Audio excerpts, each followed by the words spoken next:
From KPRC Channel 2, this is Houston Newsmakers with Cambrell Marshall.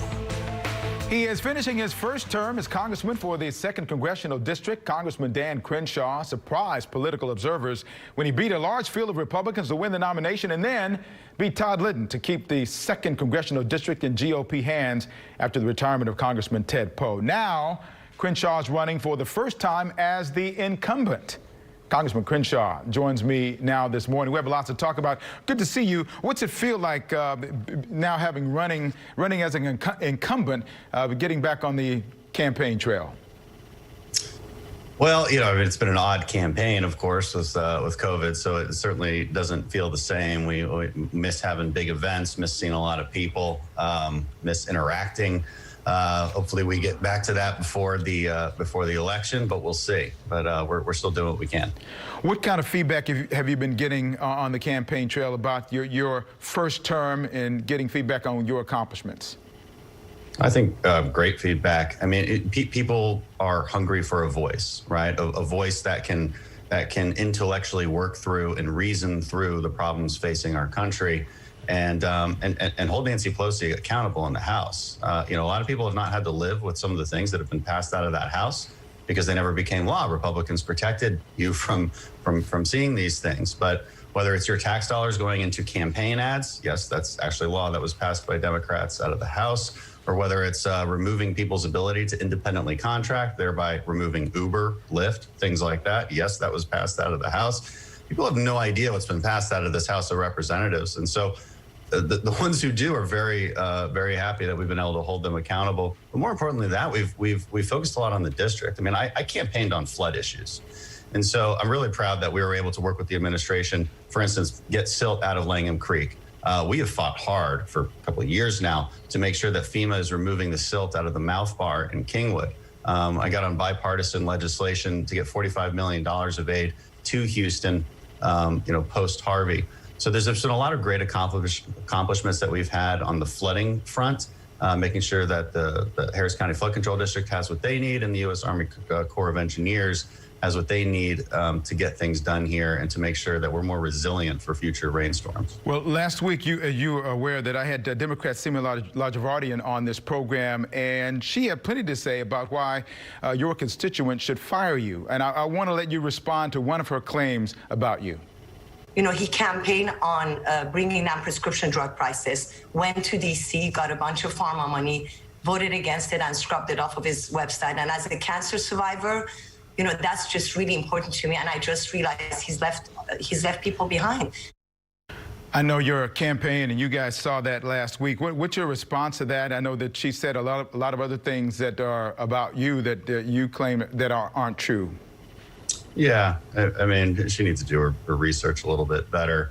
So you're going to hear this a lot from Democrats throughout the country, just like you heard last election that Republicans were against protecting people with pre-existing conditions. That was always a lie. Every Republican is on a bill that's called protecting people with pre-existing conditions. This year, they're doing the drug pricing lie. And what they'll claim is that we're against lowering drug prices. That is such nonsense. Of course, we all want lower drug prices, but we also understand, and this is what the adults in the room should understand, you have trade-offs. So what Democrats want to do is support H.R. 3. What that is simply price controls. Anytime you put price controls on something, you get less of it. That's just a common fact for any product.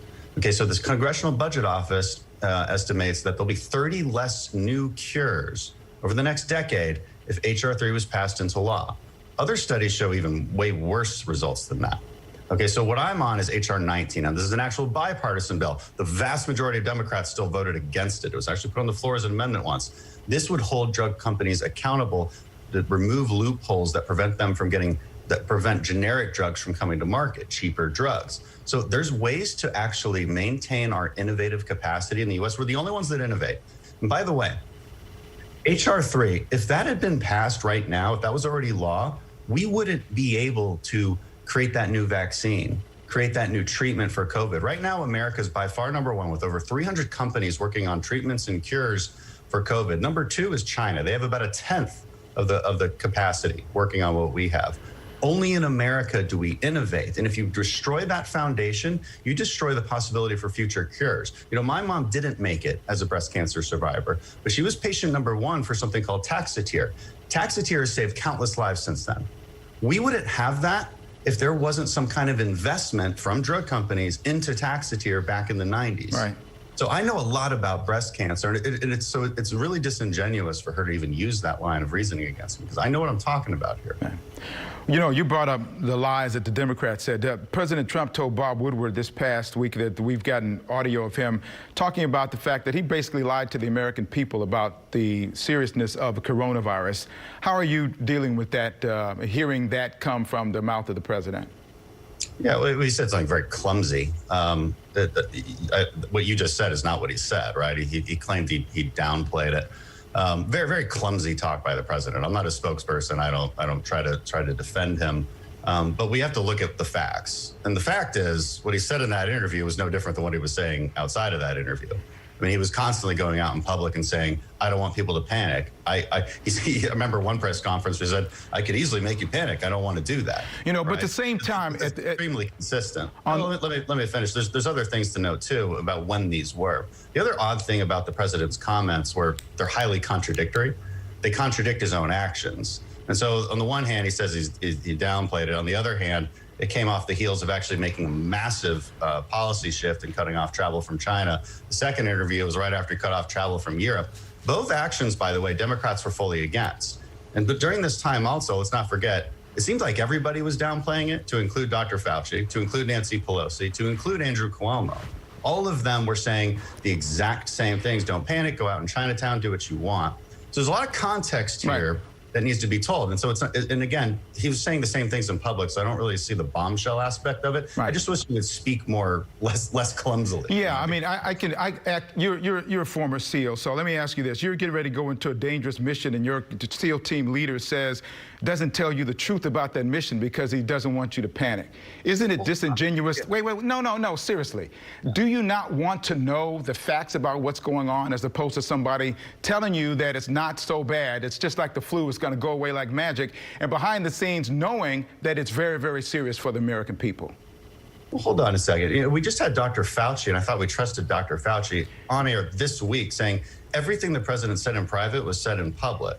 So what's odd, again, about the president's comments in that interview was he was actually saying things that the medical community wasn't necessarily sure of, right? The WHO didn't even say that this was an airborne virus until July. And so he always exaggerates and he speaks in absolutisms, and it's one of his biggest flaws, right? But the fact is, and I trust Dr. Fauci on this, there was not facts withheld. And if there were facts withheld, I want to know what you think those are and what we definitely knew at the time that he was withholding. But let's not forget either, the Democrat leadership had the exact same information that the president had at that time. They had the exact same briefings.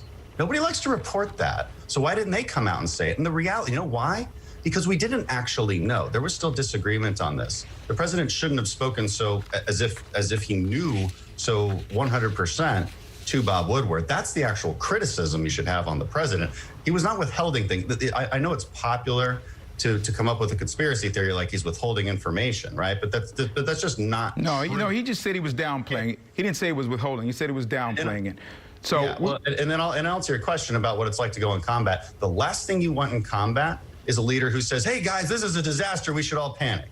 And that's exactly how every Democrat has acted.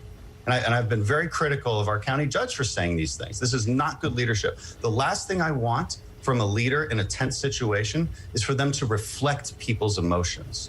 You should not be reflecting people's emotions, telling them what they want to hear. You should be telling them what they need to hear. You should be telling people, hey, we're going to get through this, we're going to stiffen our spines, and we're going to be okay.